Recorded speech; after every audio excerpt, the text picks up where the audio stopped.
Assalomu alaykum. Xo'p, men bu video qilishdan maqsad nima bo'lyapti? Endi kimgadir balkim foydali bilganligi yana takror bo'ladi, xudo xolasa.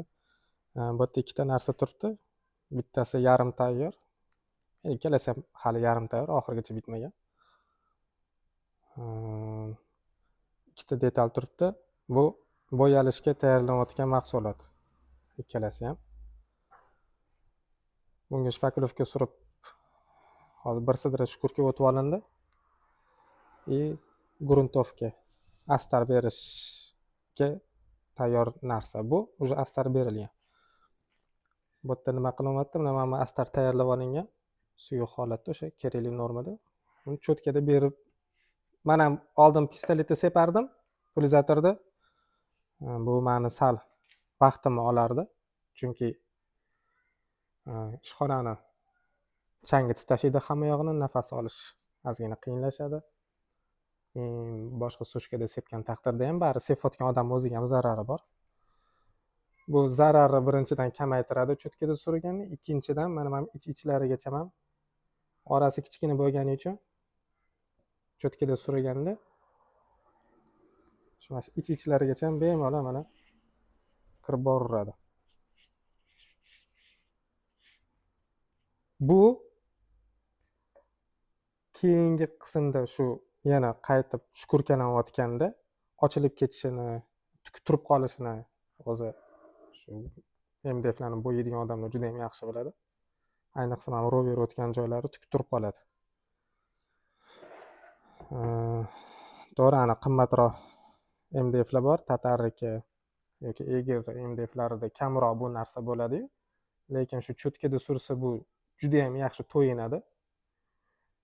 Tukuni turishi kamayadi, ishlashga osonlashadi. Endi shu kichkina narsada ko'rsatib beraman misol qilib. Hop, bizani sexda ishchi katta kichikligi yo'q, hamma zakaz olinaveradi. Bunga o'xshagan mana obrazetslar tayyor.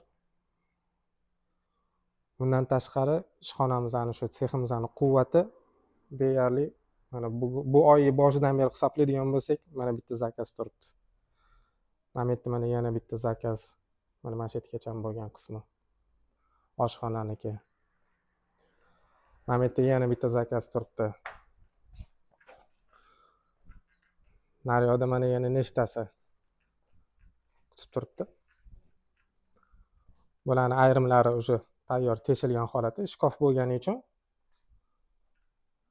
teshib tayyorlab qo'yiladi. Mijozi uyga borgandan keyin yig'ib qo'yib qo'yiladi. Uni katta qilib yig'ib olib borish birinchidan transportirovkaga noqulaylik, ikkinchidan har xil nimalar keltirib chiqaradi. Uyga olib kirish, og'irlik, hammasi bor. Zakazi katta kichigi yo'q.